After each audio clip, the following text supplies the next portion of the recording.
Alhamdulillah, kita bertemu pada kali ini untuk saya berkongsi dengan anda beberapa pengajaran yang indah daripada surah Al-Fil, surah yang ke-105 yang mempunyai 5 ayat di dalam Al-Quran yang insya-Allah semua kita hafaz, anak-anak kita pun hafaz, dan suatu kelebihan sekiranya kita melakukan tadabbur kepada surah yang telah pun kita hafaz, kerana ia akan membantu kita untuk lebih khusyuk di dalam solat yang kita kerjakan insya-Allah.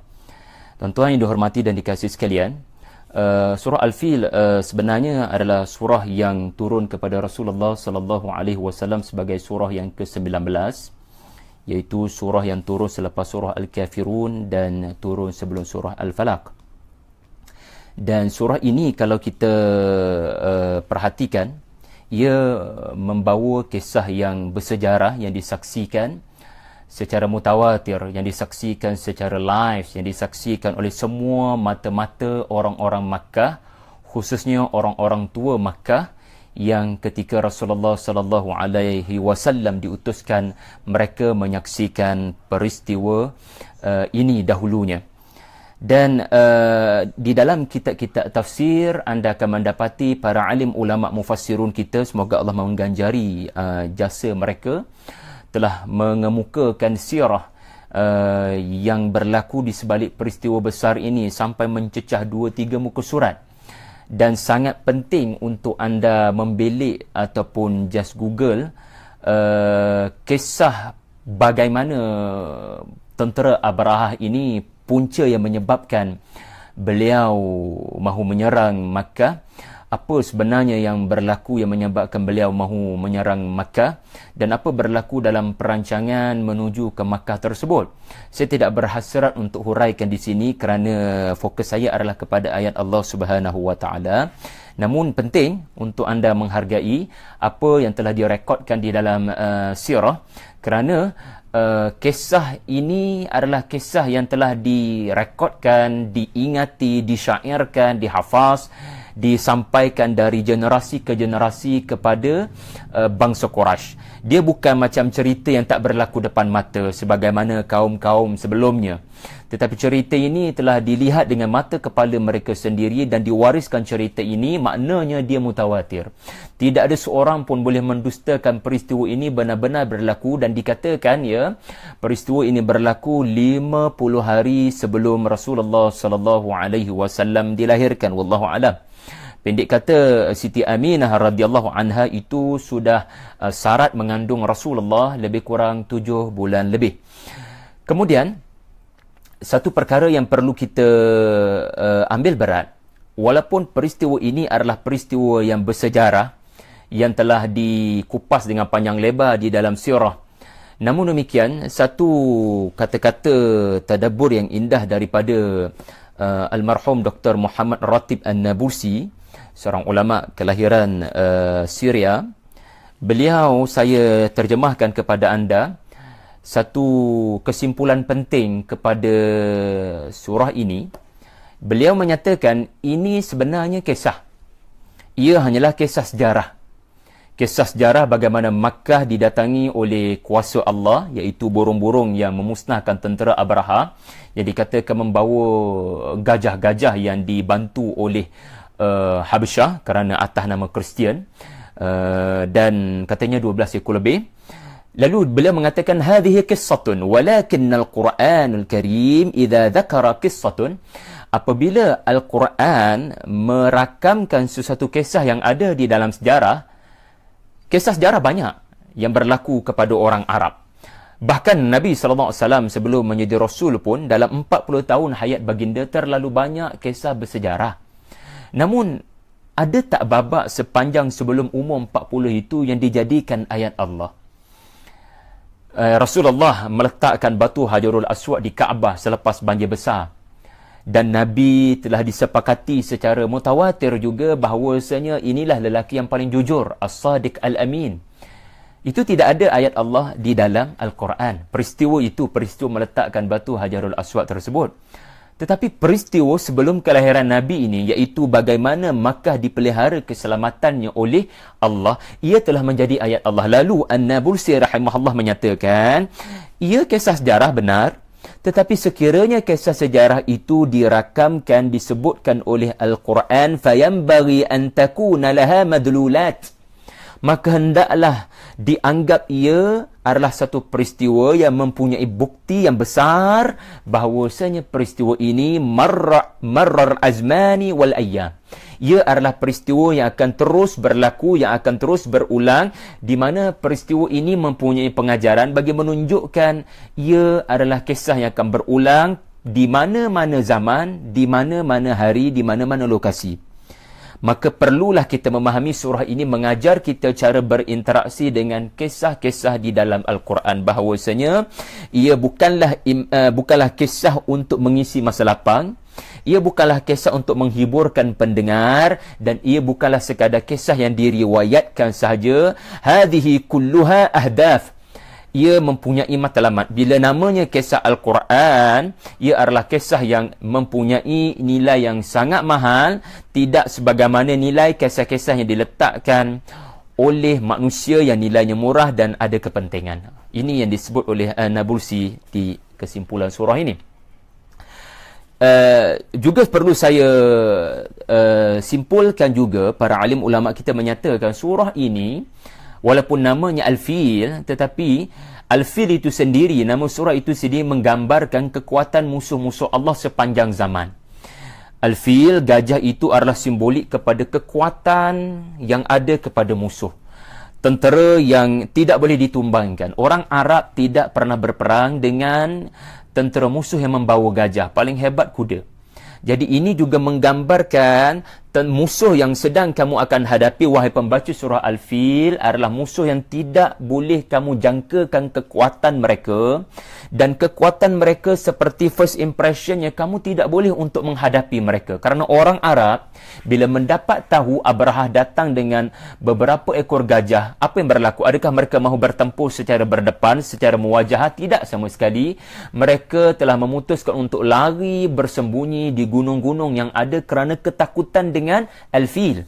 Ia adalah simbolik juga kepada pasukan musuh yang tidak boleh diatasi dengan kekuatan kita. Jadi umat Islam sepatutnya kita semua menjadikan surah ini surah motivasi, di mana Allah, ini temanya, Allah Subhanahu wa taala punyai cara yang tidak kamu duga untuk menghancurkan musuh-musuhnya dan menggagalkan kaid ataupun konspirasi mereka.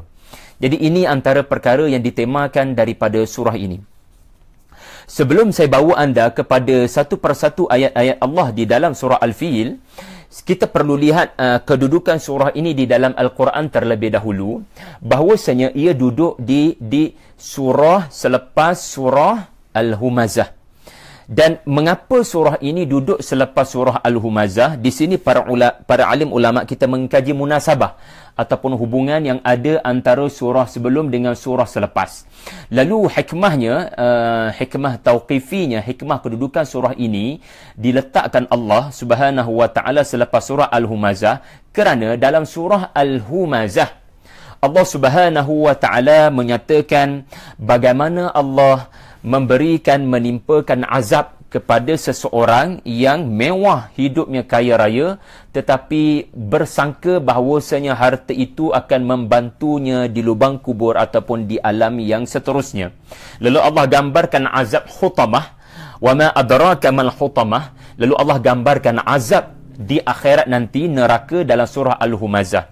Surah Al-Fil muncul untuk menggambarkan bahawasanya anda, wahai musuh-musuh Allah, orang kafir, tidak perlu menunggu azab Allah di akhirat. Bahkan azab Allah boleh turun di dunia lagi. Dan buktinya adalah tentera Abrahah, apa yang berlaku kepada mereka. Mereka dihantar Allah ke neraka dengan azab terlebih dahulu di dunia. Hubungan yang seterusnya boleh kita lihat adalah surah Al-Humazah membongkarkan tentang Allah membaling ahli neraka ke dalam hutamah, iaitu kalimatnya adalah la yumbadanna, kalla la yumbadanna fil hutamah. Sekali-kali tidak kami tetap akan melontarkan mereka ke dalam hutamah.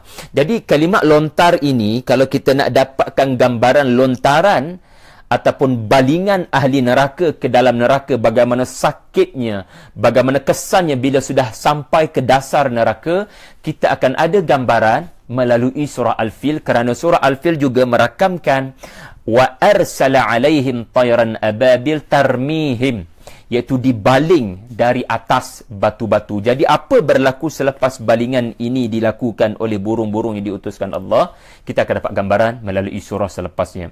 Surah Al-Humazah juga menggambarkan penyakit hati, iaitulah humazah lumazah. Humazah artinya mencerca di belakang, lumazah artinya mengutuk di depan, iaitu tidak rasa senang bila ada orang lain mendapat kesenangan. Ada penyakit dalam hati ini yang menyebabkan dia mahu menggunakan harta yang ada kepadanya untuk memberikan kemusnahan, kerosakan, kebinasaan kepada fulan si fulan yang dia dengki. Jadi sebenarnya ini adalah karakter raja ataupun Abrahah yang dinyatakan di dalam surah Al-Fil. Dan ia bukan sekadar Abrahah. Setiap zaman akan ada saja pemimpin-pemimpin politik dunia yang cemburu, humazah, lumazah, yang tidak senang hati kepada Kaabah, kepada Baitullah, ataupun dalam bahasa yang lebih moden kitanya adalah yang tidak senang dengan perkembangan Islam, yang tidak senang dengan perkembangan agama ini yang semakin ramai, khususnya orang-orang di Eropah yang memeluk Islam beramai-ramai. Jadi mereka punyai perancangan dengan kekuatan jama' amalan wa'addadah, tetapi dasarnya adalah kedengkian, kecemburuan. Lalu Allah Subhanahu wa taala menyatakan dalam surah selepas bukti daripada sejarah akibat yang bakal ditempuh oleh mereka yang mempunyai dua penyakit, humazah lumazah, dan punyai penyakit suka untuk menunjukkan kemewahannya kepada orang lain. Ini adalah hubungan antara surah Al-Fil dengan surah Al-Humazah. Tetapi juga kalau kita lihat daripada atas, dari sudut atasnya, maknanya kita lihat dari hubungan surah Al-Fil di dalam 10 surah yang terakhir mushaf. Yang ini menarik tuan-tuan, bila kita zoom out surah ini, kedudukan surah ini di dalam 10 surah yang terakhir. Surah Al-Fil adalah 10 surah yang pertama dalam 10 surah yang terakhir. Anda perhatikan bagaimana para alim ulama kita menyebut bagaimana indahnya susunan surah ini, yang merumuskan ia adalah ada hubungan dengan Nabi Allah Ibrahim alaihissalam. Subhanallah, 10 surah yang terakhir adalah legasi Nabi Allah Ibrahim alaihissalam yang 2600 lebih dengan umur kita. Jarak baginda Nabi Ibrahim dengan kita lebih kurang 2600 lebih tahun. Subhanallah. Tetapi ia masih lagi menunjukkan legasi Nabi Allah Ibrahim alaihissalam. Apa yang dimaksudkan dengan legasi Ibrahim alaihissalam di 10 ayat yang 10 surah yang terakhir ini? Baik, kita perhatikan. Surah Al-Fil, Allah Subhanahu wa taala menyatakan nikmat keamanan, iaitu sesiapa yang mahu menceroboh al-baladul haram ini ataupun baitillahil haram ini, Allah akan haramkan pencerobohan daripada sesiapa. Sesiapa jua yang mahu menceroboh tanah ini, ia akan diharamkan Allah daripada pencerobohan. Lalu surah ini menunjukkan keamanan bumi Makkah. Nikmat yang pertama kepada penduduk Quraisy adalah nikmat keamanan. Kemudian surah yang muncul selepas itu surah Quraisy, surah yang menunjukkan pula nikmat yang kedua, yakni nikmat kemajuan ekonomi. So surah Al-Fil lebih kepada kedudukan politik, bagaimana politically Makkah mempunyai security. Dan dari sudut economically, Makkah akan jadi negara yang very strategik.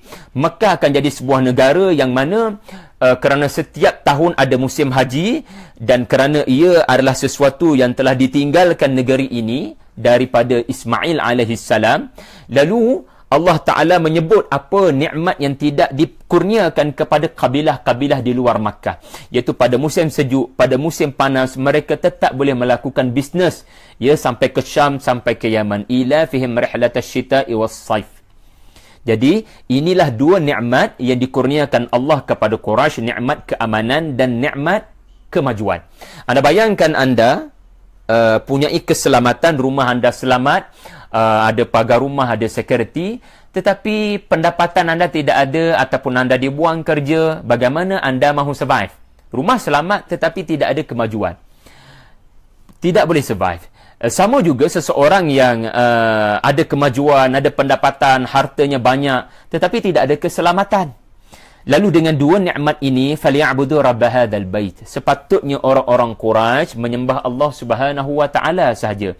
Jangan lupa dua surah ini adalah bukti doa Nabi Ibrahim dimustajabkan Allah. Kerana Nabi Ibrahim berdoa di dalam surah Ibrahim dan dirakamkan juga di dalam surah Al-Baqarah, Rabbi ja'al hadha baladan aminan warzuq ahlahu minat thamarat. Yang pertama nikmat aminan, keamanan, yang itu surah Al-Fil. Yang kedua warzuq ahlahu minat thamarat, iaitulah nikmat ekonomi. Surah Al-Ma'un muncul kemudiannya bagi membongkarkan sikap yang ada kepada Quraisy dengan dua nikmat ini. Ternyata mereka zalim kepada Allah dan mereka zalim kepada sesama fakir miskin, sesama yatim, sesama mereka sendiri yang mustada'afin, mereka bertindak zalim. Satu sistem yang korup antara Allah dengan sesama manusia. Allah gambarkan mereka bukan sekadar tidak berterima kasih kepada Allah. Solat mereka adalah solat yang riak, solat yang menunjuk-nunjuk. Kerana solat adalah sesuatu yang diwariskan daripada Nabi Allah Ibrahim dan semua pimpinan Makkah tahu solat ini sudah ada. Tetapi mereka mempermain-mainkan solat. Fawailul lil musallin. Dan mereka telah bertindak zalim kepada anak-anak yatim. Fadzalika alladhi yad'ul yatim wa la yahuddu ala ta'amil miskin. Wa yamna'unal ma'un. Jadi sikap mereka ini yang menyebabkan Allah disqualified mereka daripada memimpin Makkah di masa akan datang. Maka Allah menyebutkan KPI-nya, apa punca-punca kegagalan mereka ini di dalam surah Al-Ma'un. Menariknya surah Al-Kawthar adalah respon kepada surah Al-Ma'un. Kalau surah Al-Ma'un membongkarkan solat Quraisy ini riak, lalu surah Al-Kawthar menunjukkan solat Rasulullah adalah benar-benar kerana Allah. Fasalli li rabbik. Kalau surah Al-Ma'un menunjukkan bagaimana sikap Quraisy zalim kepada fakir miskin, zalim kepada mustada'afin, lalu surah Al-Kawthar menunjukkan Rasulullah bertindak untuk mensedekahkan daging-daging korban wanhar. Jadi surah Al-Ma'un menunjukkan disqualifiednya Quraisy dan surah Al-Kawthar siapa yang bakal memimpin Makkah bila Quraisy telah diumumkan dipecat, ya, you are fired daripada Makkah, maka yang akan mewarisi Makkah adalah inna a'tainakal kautsar. Al-Kawthar ini berasal daripada kalimat kathrah, iaitulah nikmat yang terlalu banyak. Salah satunya adalah nikmat kemenangan ke atas bumi Makkah. Allah akan kurniakan inna a'tainak, kami akan kurniakan kepada Rasulullah sallallahu alaihi wasallam kepimpinan Makkah pada suatu hari nanti. Dan mengapa Makkah ini diberikan kepada Rasulullah dan tidak diberikan kepada kafir Quraisy? Juga berkaitan dengan doa Nabi Ibrahim dalam surah Al-Baqarah. Dan surah Ibrahim, Rabbi ja'al hadha baladan, Rabbi ja'al hadzal balada aminan wajnubni wa baniya an na'budal asnam. Yang menyembah berhala mestilah diketepikan oleh Allah daripada mendapat kelebihan-kelebihan ini semua. Rabbi ja'al hadha baladan aminan warzuq ahlahu minas thamarati man amana minhum. Yang beriman saja Allah kau kurniakan kelebihan-kelebihan ini. Yang tidak beriman kau jangan kurniakan. Tetapi Allah Ta'ala respon di dalam surah Al-Baqarah, aku akan terus beri kepada mereka yang kafir, tetapi bukan kerana atas dasar kasih sayang, tetapi atas dasar tadarruj, atas dasar istidraj, atas dasar untuk lebih melalaikan mereka, dan akhirnya bila aku akan matikan mereka, mereka mati di kemuncak kelalaian mereka kepada Allah. Jadi surah Al-Baqarah memberikan isyarat Allah Ta'ala akan teruskan memberikan kepada mereka nikmat-nikmat ini. Tetapi yang membezakan kemenangan ini pada masa akan datang, siapa yang akan menang, siapa yang tidak akan menang, asasnya adalah siapa beriman dan siapa kufur. Neracanya adalah siapa beriman dan siapa kufur. Maka Allah akan berikan Makkah kepada yang beriman, dan Allah tidak akan terus memberikan Makkah nikmat-nikmat tadi kepada yang kafir. Maka sebab itu Allah Ta'ala gambarkan pertembungan antara orang beriman dengan orang kafir ini akan berlaku konflik antara mereka di dalam surah Al-Kafirun. La a'budu ma ta'budun wa la antum 'abiduna ma a'bud. So ini adalah gambaran konflik, gambaran pertembungan. Setiap camp ada pendirian. Lalu apabila setiap camp telah mula bertembung antara satu sama lain, lalu siapa yang akan dimenangkan? Allah. Dan siapa yang akan ditumbangkan Allah? Maka surah An-Nasr dan surah Al-Masad muncul untuk memberitahu siapa yang akan diberikan kemenangan dan siapa yang akan diberikan kekalahan. Surah An-Nasr, Allah Ta'ala menunjukkan kemenangan yang akan memihak kepada Rasulullah sallallahu alaihi wasallam dan berbondong-bondong manusia akan masuk ke dalam agama ini. Dan surah Al-Masad adalah tanda-tanda menuju kemenangan, iaitu kekalahan. Tanda-tanda kecil kekalahan sebelum kekalahan besar adalah Abu Lahab itu sendiri telah diumumkan Allah Subhanahu wa taala sebagai ahli neraka. So Abu Lahab adalah simbolik kepada penentang yang paling tegar dari akar umbi keluarga Rasulullah sallallahu alaihi wasallam. 3 surah yang terakhir mengingatkan semula kepada umat Islam bila berkonflik, bila bertembung, bila berperang, apa tujuan sebenar kita berperang, apa tujuan sebenar kita bertembung. Secara santai-santai mudah-mudahan untuk anda memetik pengajaran. Bismillahirrahmanirrahim. Alam tara kaifa fa'ala rabbuka bi ashabil fil. Tidakkah kamu Muhammad memerhatikan bagaimana Tuhan kamu bertindak melakukan sesuatu kepada tentera bergajah? Tadabbur yang pertama adalah kalimat alam tara. Alam tara, tuan-tuan, artinya tidakkah kamu perhatikan? Baik. Seseorang yang mendengar sesuatu khabar, dengan seseorang yang melihat sesuatu dengan mata kepala, manakah yang memerlukan bukti? Sudah pasti mendengar khabar berita, seseorang tidak mungkin percaya dengan pantas kecuali bila dibuktikan depan mata. Tetapi seseorang yang melihat depan mata, dia sudah tidak memerlukan bukti. Jadi alam tara di sini mendidik Rasulullah sallallahu alaihi wasallam dan kita supaya bila bertemu dengan kisah-kisah di dalam Al-Quran, maka hendaklah kita memahami ia adalah seperti kita melihat depan mata. Ia adalah kebenaran seperti melihat depan mata. Walaupun Al-Quran ini bersifat dengar, tetapi cara berinteraksinya adalah adat kita melihat kisah-kisah di dalam Al-Quran, dan setiap ayat Allah adalah ia seperti berlaku depan mata kita. Maknanya la raiba fi, tidak ada keraguan, seperti anda saksi kepada peristiwa tersebut. Jadi ini tadabbur yang pertama di hikmah penggunaan kalimat alam tara. Dan perlu diingatkan, Rasulullah sallallahu alaihi wasallam, jika benar 50 hari selepas peristiwa ini baru Rasulullah lahir, maka Nabi tidak tergolong daripada saksi yang melihat peristiwa ini. Nabi masih lagi berada di dalam rahim Siti Aminah. Lalu apa pengajarannya? Pengajarannya adalah, ya Rasulullah sallallahu alaihi wasallam, walaupun peristiwa ini kamu tidak lihat dengan depan mata kamu, tetapi kamu dengar daripada orang-orang tua yang bercerita dan mewariskan cerita ini zaman berzaman, maka kedudukan cerita itu, khabar berita itu bersifat mutawatir, maka jika tidak ada seorang pun membangkang peristiwa itu, maka ia seperti kamu telah melihat peristiwa tersebut. Jadi Allah Subhanahu wa taala mendidik rasulnya supaya apabila mendengar sesuatu khabar berita daripada Allah, maka hendaklah ia seperti kamu melihat depan mata kamu peristiwa tersebut.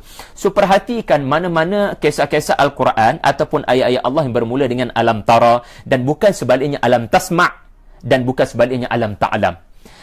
Tadabbur yang kedua di sebalik penggunaan kalimah alam tara,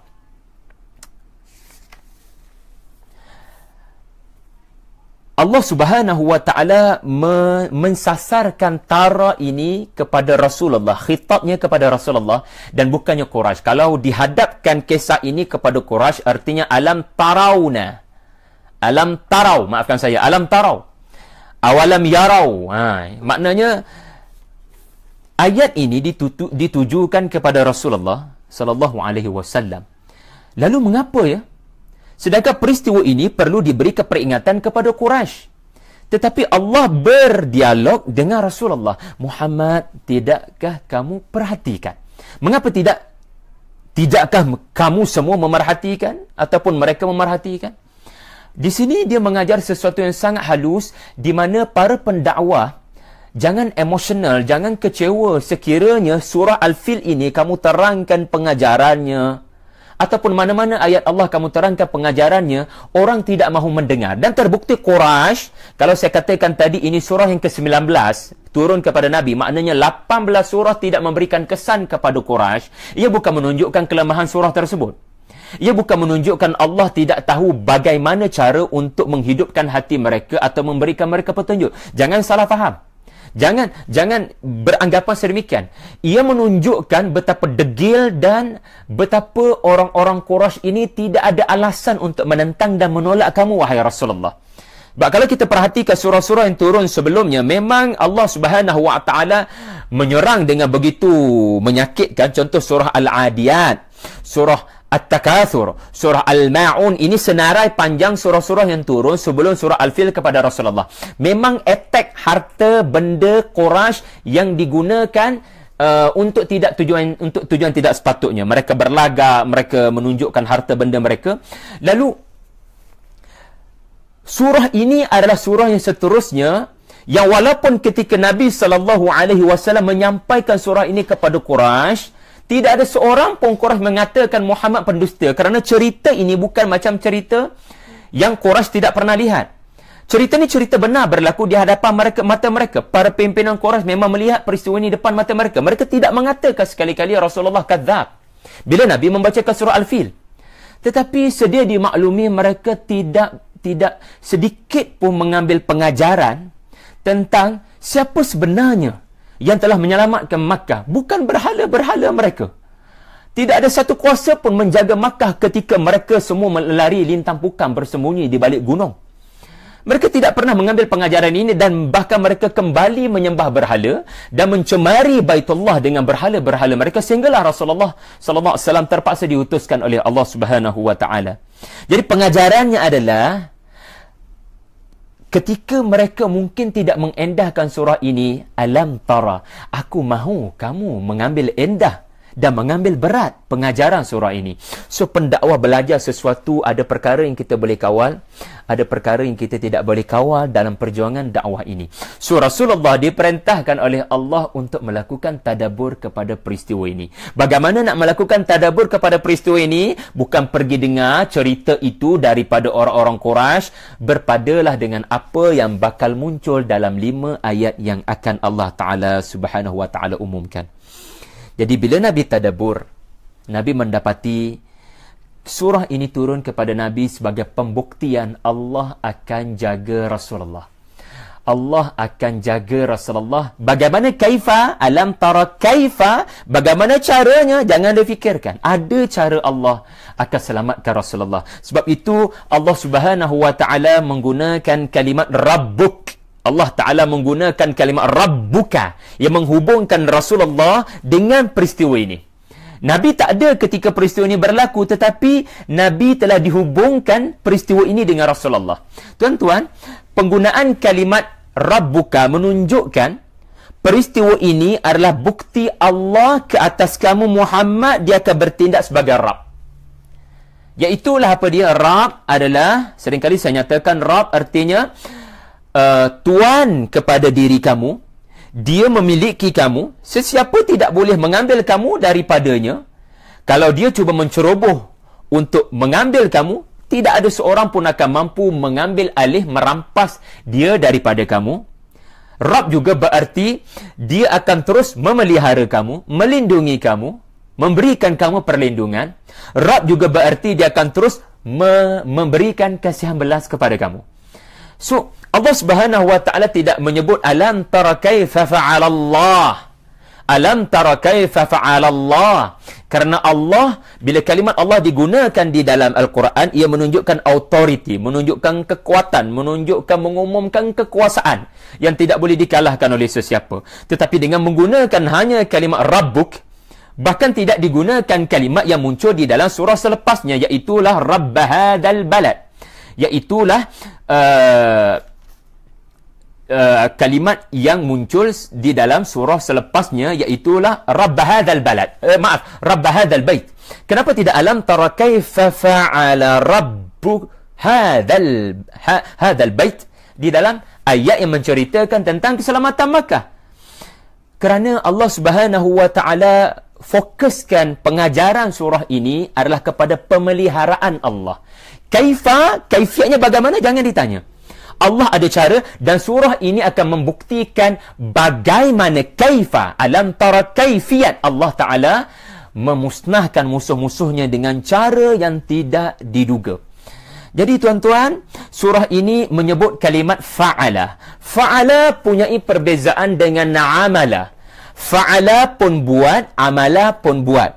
Tetapi bila kita rujuk mu'jam, bila kita rujuk mufradat, bila kita rujuk kalimat kamus-kamus yang membezakan kalimat ini, apa yang akan kita temui adalah fa'ala dan amala punyai perbezaan. Ada dua perbezaan saya kongsikan. Perbezaan yang pertama adalah perbuatan yang dilakukan dengan sekali buat, itu namanya fa'ala.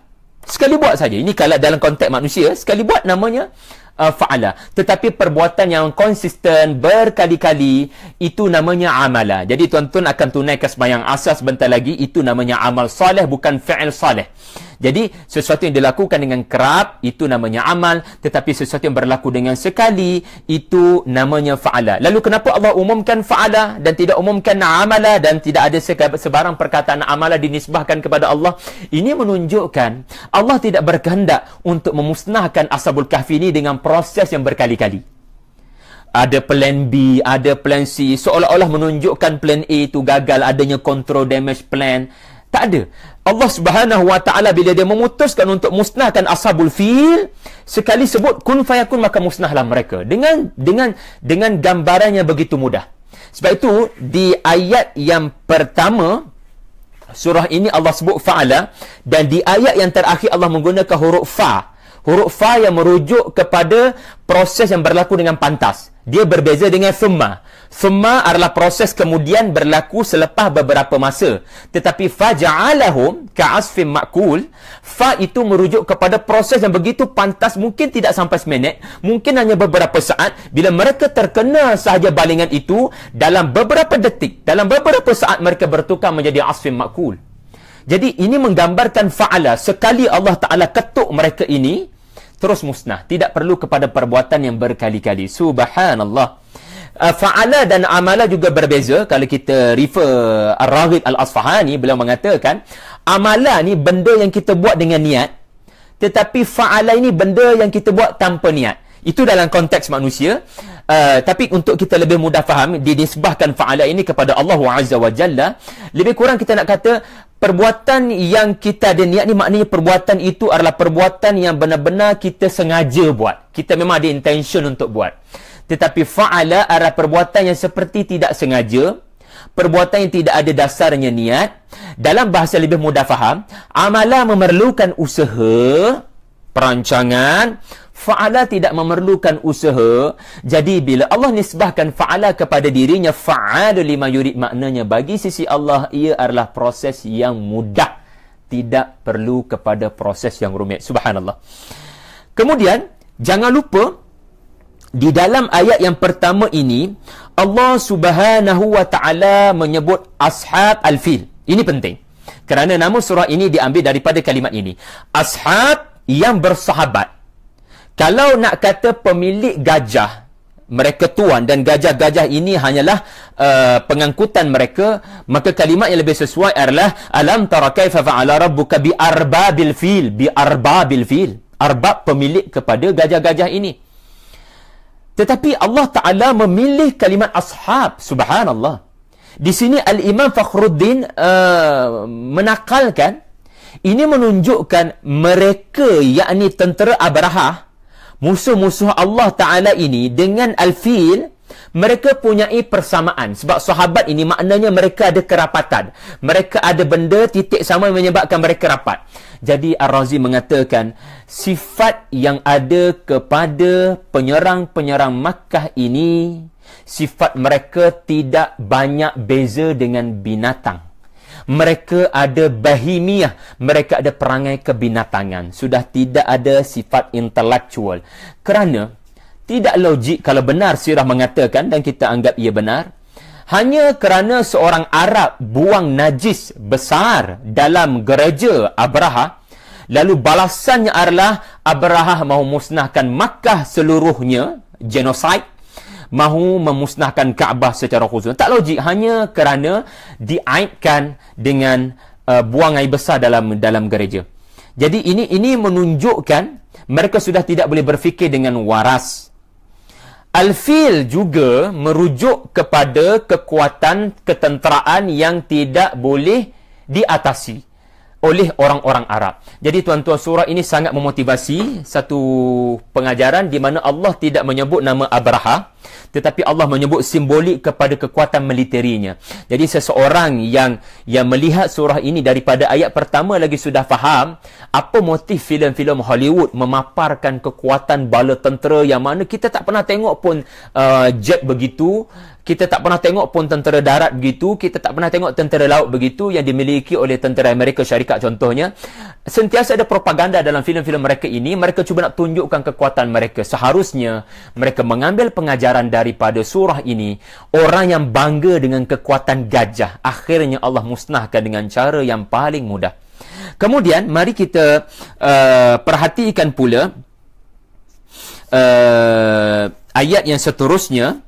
Sebelum itu, perlu faham, penggunaan gajah adalah manifestasi kepada musuh-musuh Allah yang mahu memusnahkan umat Islam, orang beriman dengan cara yang paling pantas. Sebab gajah, dia boleh bulldozer dengan sangat pantas. Tambak saja tali di keliling Kaabah, pada leher gajah, diberi arahan, gajah tarik, sekali tarik sahaja boleh jatuh habis Kaabah. Jadi ini adalah manifestasi konspirasi musuh untuk melakukan kemusnahan ke atas agama Allah dengan cara yang paling pantas, seperti nuklear, seperti bom dan seumpama dengannya. Dan itulah realiti yang menimpa umat Islam sekarang. Mereka nak musnahkan dengan cara chemical weapon, dengan cara yang paling mudah, bukan lagi dengan cara penyeksaan, dengan cara yang paling cepat mereka boleh tengok Islam tidak ada atas muka bumi Allah ini. Kemudian, mari kita lihat ayat yang kedua dalam saki-baki masa yang ada ini, tuan-tuan.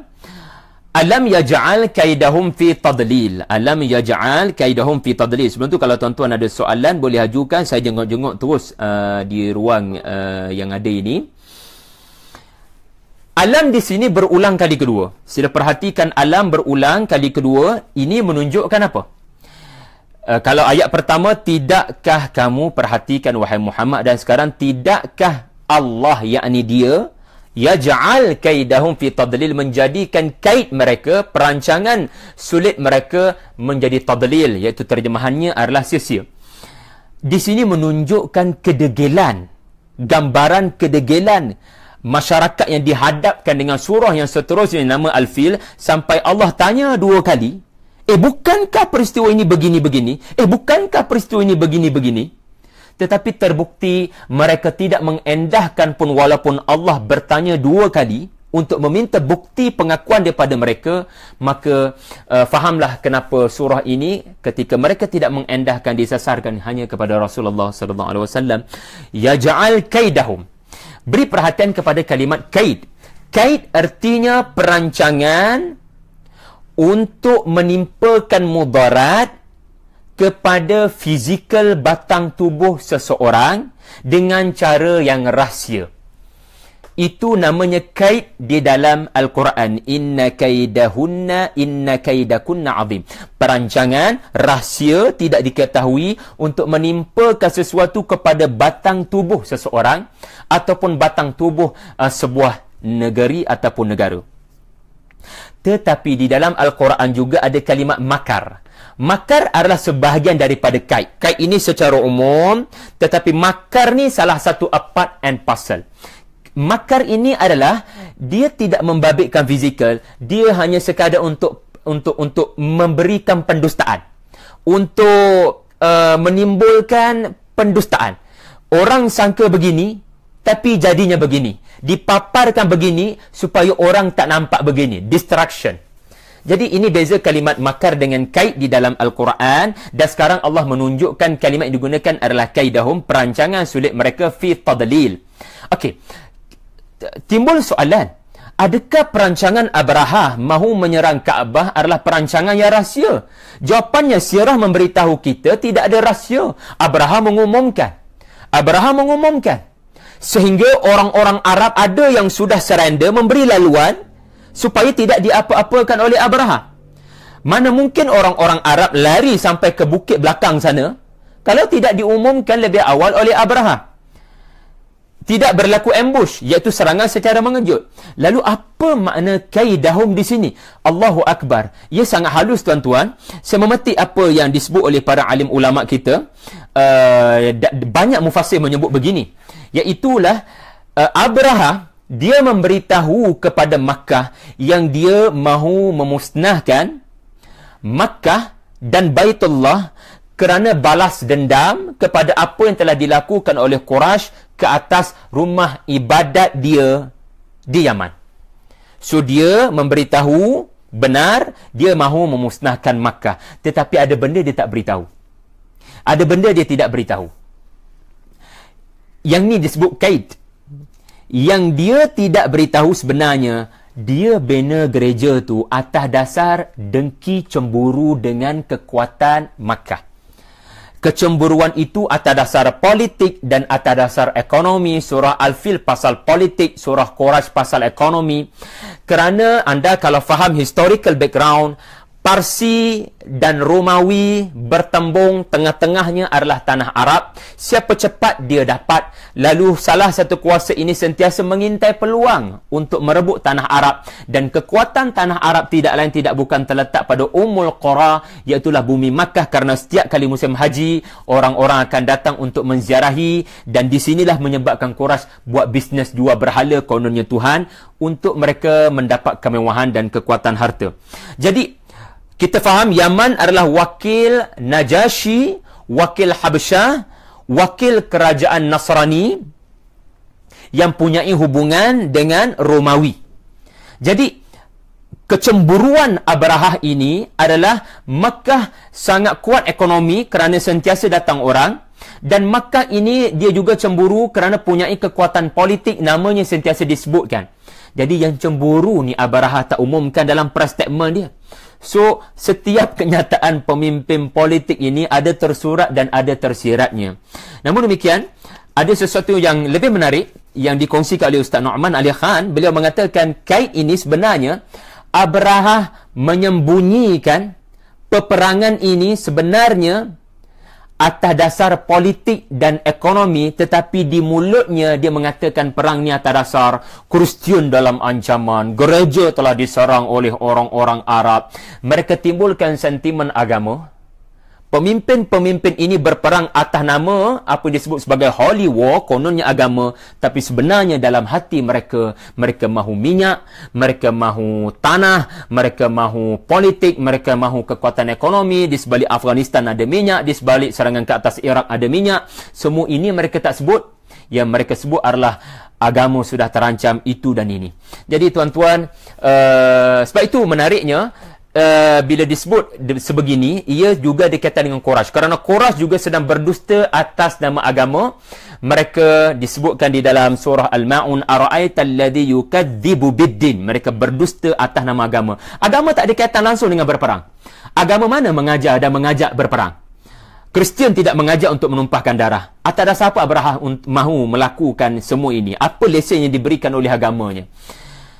Tadlil berasal daripada perkataan dalla yadillu tadlilan, berasal daripada perkataan dal, iaitu sesat. Seseorang yang berada di satu lokasi, kemudian dia tak tahu macam mana destinasi balik dia. Dia tak jumpa jalan balik. So, destinasinya dia tak sampai, dia telah terhalang perjalanannya untuk sampai. Dia tak sampai ke sudah. Tadlil atas wazan taf'il, maknanya telah berlaku kegagalan untuk sampai ke destinasi berkali-kali. Artinya, usaha Abrahah untuk memusnahkan Kaabah telah digagalkan Allah bukan sekali, bahkan berkali-kali. Maknanya dia tak sampai ke destinasi, tadrib.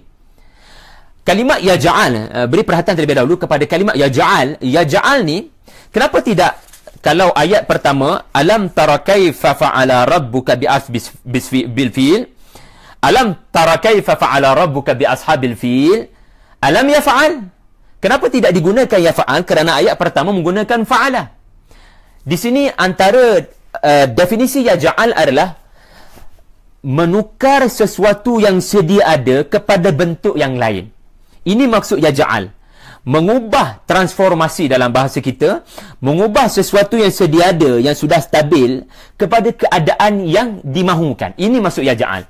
Jadi dengan menggunakan kalimat yaj'al, maka kita fahami Allah Ta'ala bagi perancangan Abraha ni sempurna daripada detik dia propose idea ini dalam parlimennya sampailah kepada dia mula melangkah menuju ke Makkah. Allah bagi perancangan dia sempurna, dan seolah-olah musuh-musuh Allah Ta'ala ni menyangka perancangannya telah sempurna, tetapi dia lupa 10 plan dia, 9 tersempurna, yang terakhir tu dia akan terkena counter attack daripada Allah. Di akhir itu dia akan dimusnahkan Allah. Ini sifat Allah Ta'ala kepada musuh-musuhnya. Dia bagi musuh-musuhnya merasakan perancangannya sempurna. Tetapi di hujungnya nanti, di saat-saat akhir nanti akan berlaku tadlil, di mana sirah menyebutkan gajah tidak mahu pergi, gajah mula beralih, tiba-tiba ada macam-macam peristiwa di saat akhir yang menunjukkan Allah menggagalkan perancangan Abraha ketika Mekah sudah ada di hadapan mata Abraha. Kemudian kita beralih kepada ayat yang ketiga, wa arsala alaihim tayran ababil. Saya ambil masa lebih sikit lah sampai 4 suku. Wa arsala alaihim tayran ababil, dan dia mengutuskan dari atas mereka tayran ababil. Okey, burung-burung ababil, ya. Saya akan terangkan ababil. Arsala alaihim, mengutuskan ke atas mereka. Beri perhatian kepada kalimat alaihim. Allah Ta'ala boleh menggunakan dengan wa arsala tayran ababila alaihim. Tetapi wa arsala alaihim, Allah dahulukan alaihim, artinya menggambarkan ini adalah azab. Azab Allah daripada atas. Dan ini juga menunjukkan apa yang sedang berlaku di atas itu sesuatu yang tidak boleh berlaku sesuatu yang tidak boleh digambarkan dengan perkataan. Yang ni yang Sirah kata, tidak dapat dilihat langit pada waktu itu, langit yang sepatutnya cerah kerana serangan Abraha berlaku pada matahari bersinar, kerana terlalu banyaknya burung-burung datang pada waktu itu dan berbondong-bondong tidak putus-putus dari segenap arah.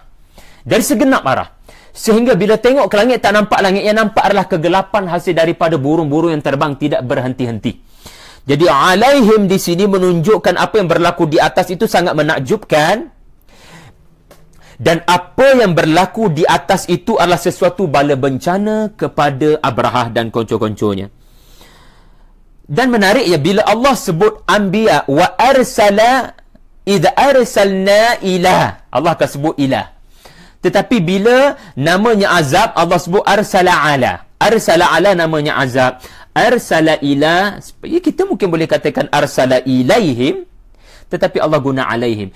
Artinya para anbiya, bila Allah kata arsala ilaihim, artinya Allah mengutuskan kepada kaum itu dengan penuh elemen kasih sayang.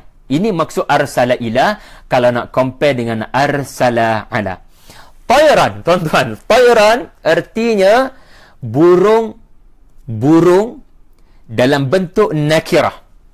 Nakirah ini menarik, bukan dalam bentuk ma'rifah, ya.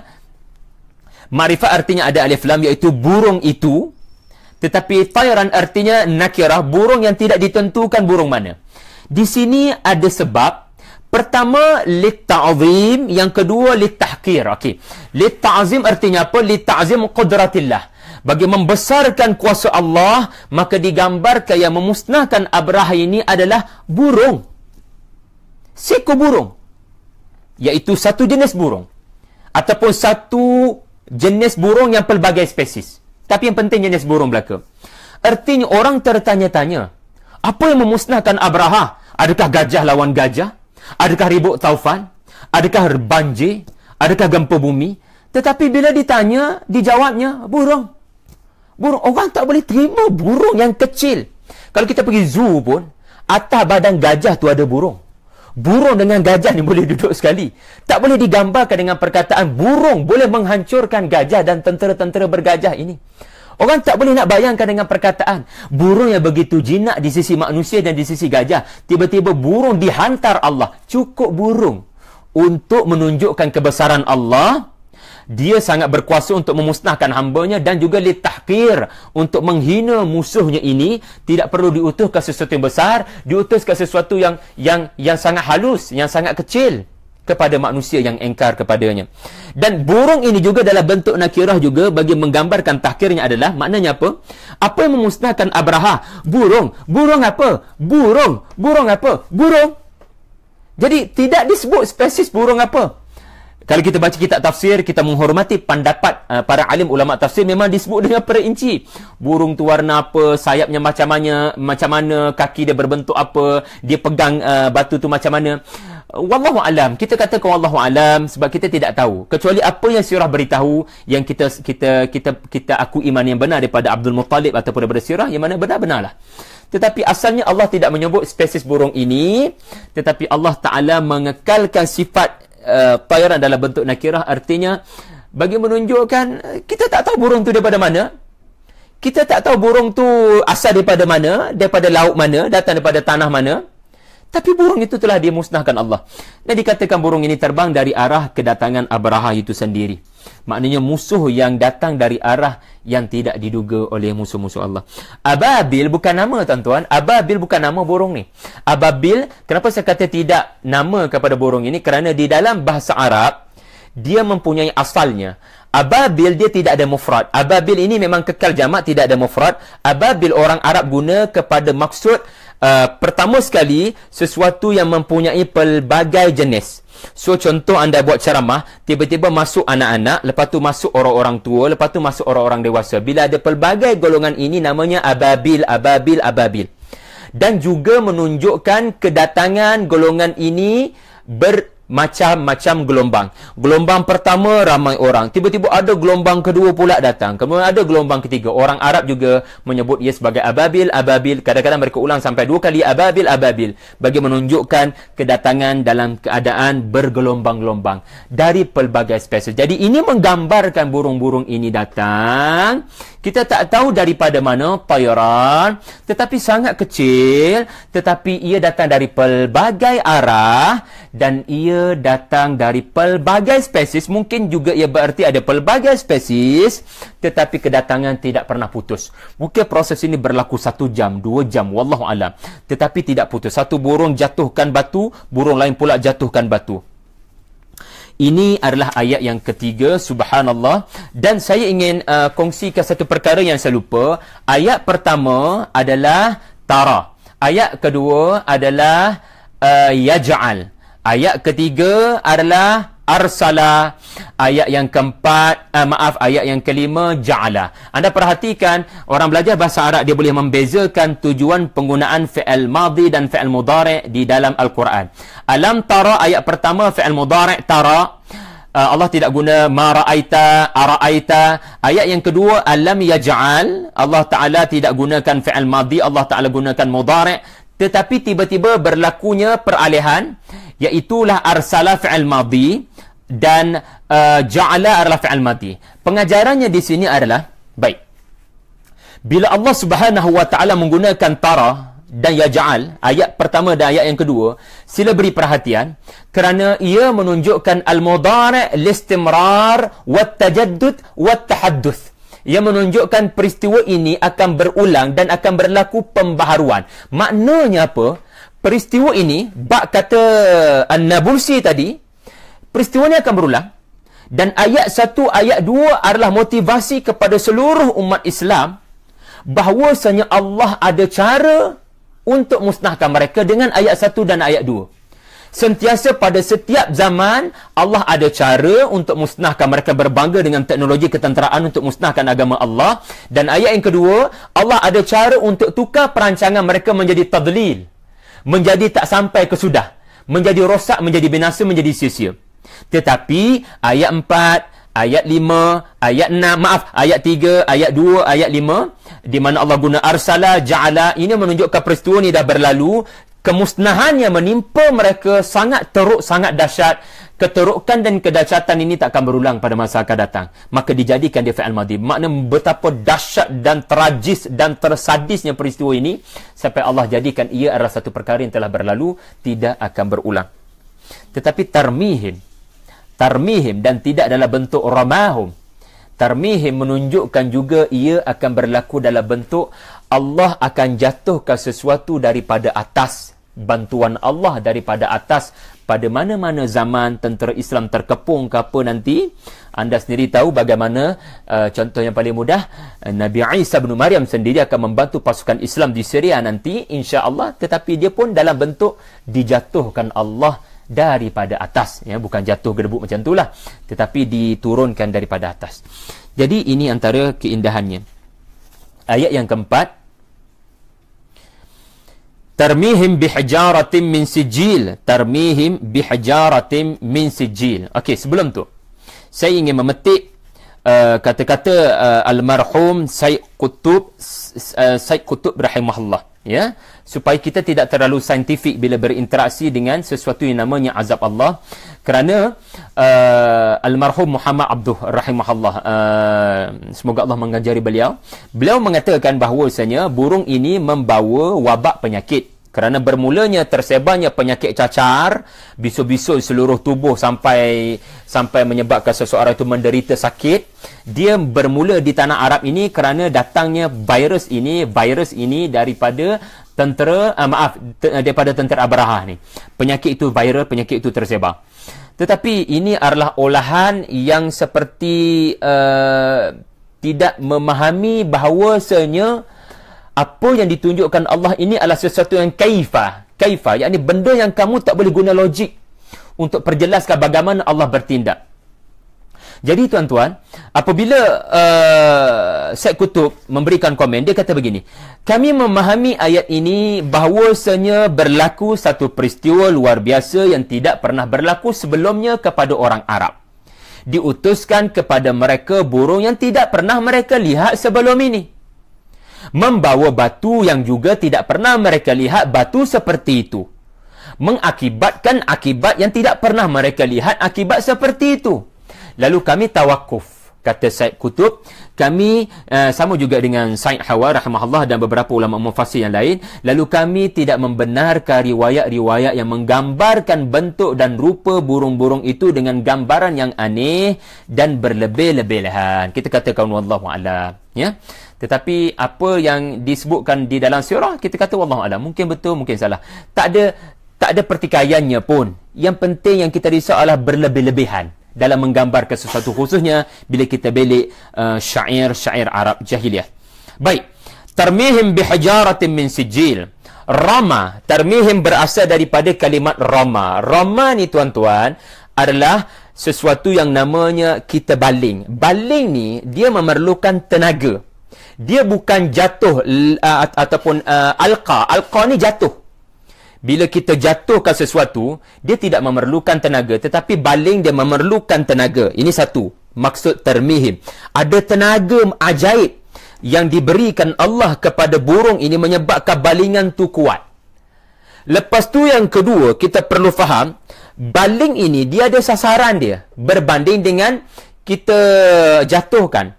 Jatuh dia mungkin tak ada sasaran spesifik, tapi baling dia ada sasaran spesifik. So yang kedua, ayat ini berarti burung ini sudah ada sasarannya. Dan yang ketiga, ayat sebelumnya menyebut alaihim. Alaihim ni maknanya benda tu tinggi. Burung tu dengan Abraha punya tentera sangat tinggi. Faktor ketinggian adalah faktor graviti. So bayangkan faktor graviti satu. Faktor yang kedua adalah faktor tenaga yang diberikan Allah kepada burung ini. Faktor yang ketiga, tepat pada sasarannya. Bayangkan kemusnahan yang terkena kepada setiap tentera Abraha. Dan perkataan sijil punyai kaitan dengan sasaran.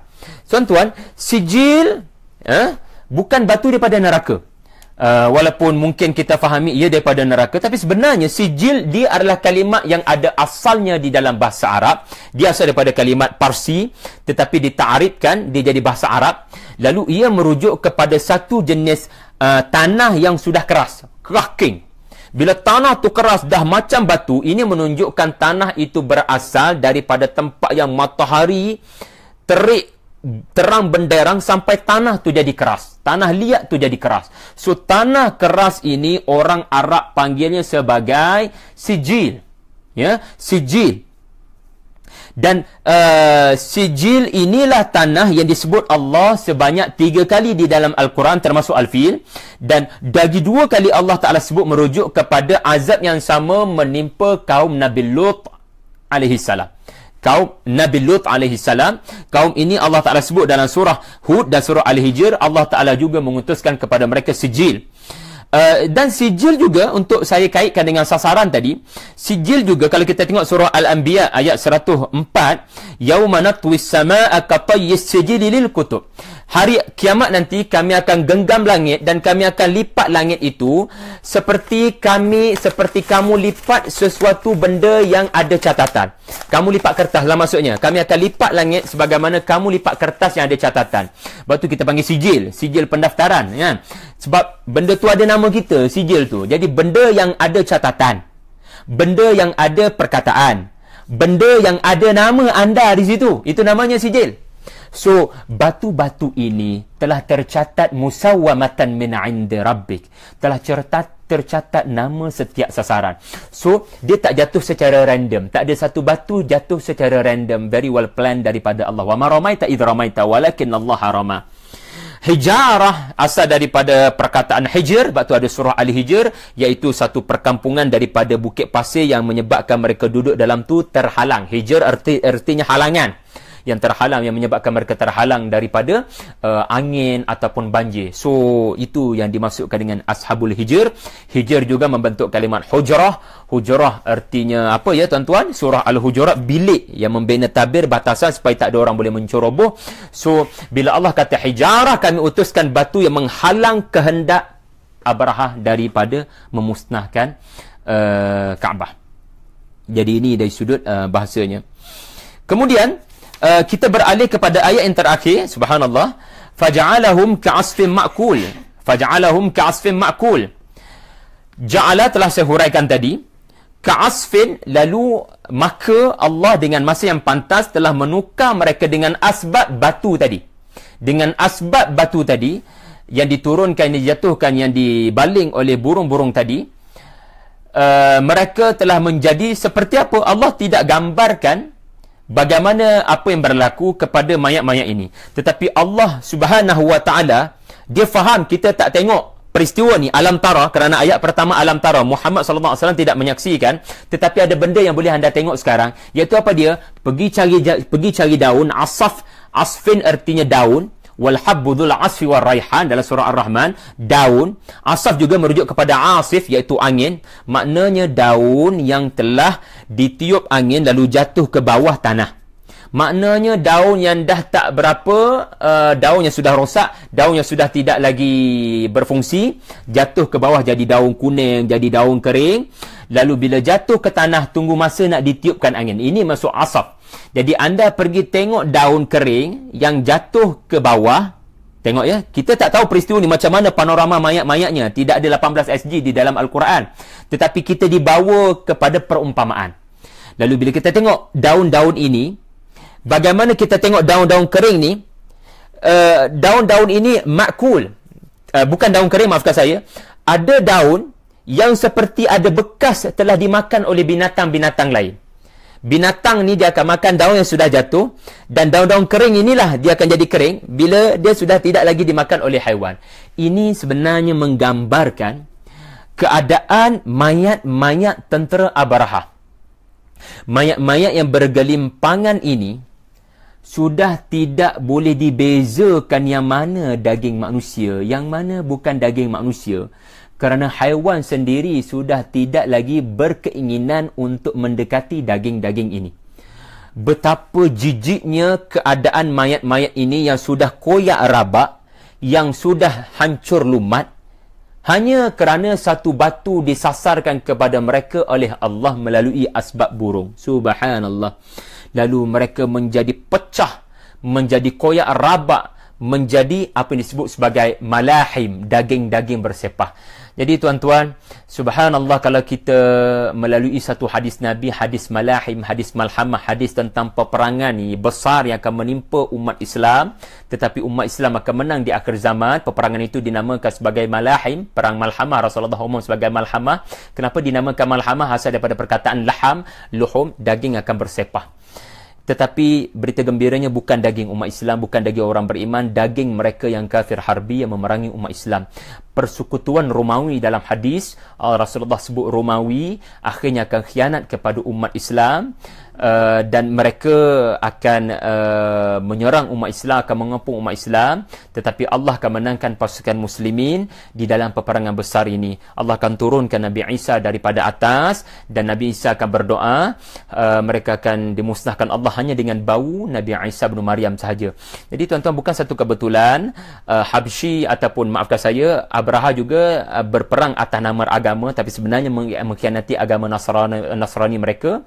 Romawi juga adalah satu kerajaan yang meletakkan Nasrani dahulunya sebagai agama mereka kononnya. Tetapi wallahu alam, di akhir zaman Rasulullah menyebut Nasrani akan mengkhianati muslimin. Itu semua akan berlaku. Jadi ini bukan sekadar surah tentang masa lampau, ia adalah surah tentang masa depan. Satu perkara yang disebut oleh Ibnu Ashur rahimahullah, surah ini merakamkan kisah yang tidak berulang di dalam Al-Quran. Kalau nak compare dengan kisah kaum Samud, kaum Ma'ad, kaum Fir'aun, anda akan dapati kisah-kisah itu berulang di dalam Quran, tetapi apa hikmah kisah ini sekali ini sahaja dinyatakan di dalam Al-Quran. Ibnu Ashur menyatakan, rahimahullah menyatakan, kerana pertama, ini yang disebutlah, kerana ia kisah tidak ada kaitan dengan kisah menjaga Rasul. Jadi kisah yang turun pada Rasulullah ni, bila Allah nak turunkan motivasi, Nabi SAW sentiasa terancam keselamatan Nabi. So setiap kali sesuatu kisah turun, mungkin kisah yang pernah diturunkan tetapi babak yang sama, kadang-kadang kisah itu diulang. Kisah Nabi Saleh selamat daripada azab, kisah Nabi Hud selamat daripada azab. Kadang-kadang kisah itu kita akan nampak berulang kerana Nabi menghadapi masalah security berkali-kali, bukan sekali. So kerana surah ini tidak ada kaitan dengan keselamatan Nabi, dia hanya peristiwa irhas, iaitu mukjizat, bukan mukjizat irhas, satu kehebatan perkara yang hanya boleh dilakukan Allah yang berlaku sebelum kenabian, maka ia tidak berulang sebanyak 2 kali. Tetapi saya punya pandangan adalah kisah ini hanya disebut sekali litahqir, ya, wattadlil, untuk menghina Quraisy itu sendiri. Kenapa? Kerana kalau nak compare dengan kaum Samud, kaum Ma'ad, kaum Fir'aun, kisah itu berulang banyak kali di dalam Al-Quran, walaupun saya tidak setuju dengan terma pengulangan. Tetapi kisah korang yang Allah selamatkan daripada Abraha mengenai Makkah di waktu kamu menjadi saksi, Allah sebut sekali sahaja, bagi menunjukkan kamu nak banding dengan orang-orang terdahulu, apa sangat nilai kamu di sisi Allah. Sebab itu menarik dalam surah Al-Muluk, Allah suruh tengok burung terlebih dahulu, dan Allah beri penghinaan kepada berhala-berhala dan musyrikin Quraisy. Awalam yarau ila at-tayri fawqahum safatin wa yaqbidna. Kemudian amman hadzal ladzi, Allah tak sebut pun nama berhala ini. Allah hina mereka dengan mengatakan ini yang akan memelihara tanah haram ini. Amman hadzal ladzi huwa jundul lakum yansurukum min dunir rahman, yang akan menjaga kamu daripada serangan-serangan ini semua. Tuan-tuan, akhir sekali saya ingin menyebutkan surah Al-Fil adalah bukti doa Nabi Allah Ibrahim AS itu sendiri, iaitu doa keselamatan Makkah daripada serangan sesiapa pun sepanjang zaman, insya-Allah. Rabbi ja'al hadha al-balada aminan. Jadi saya rasa itu saja. Saya nak jenguk sekejap soalan-soalan kalau ada daripada tuan-tuan semua.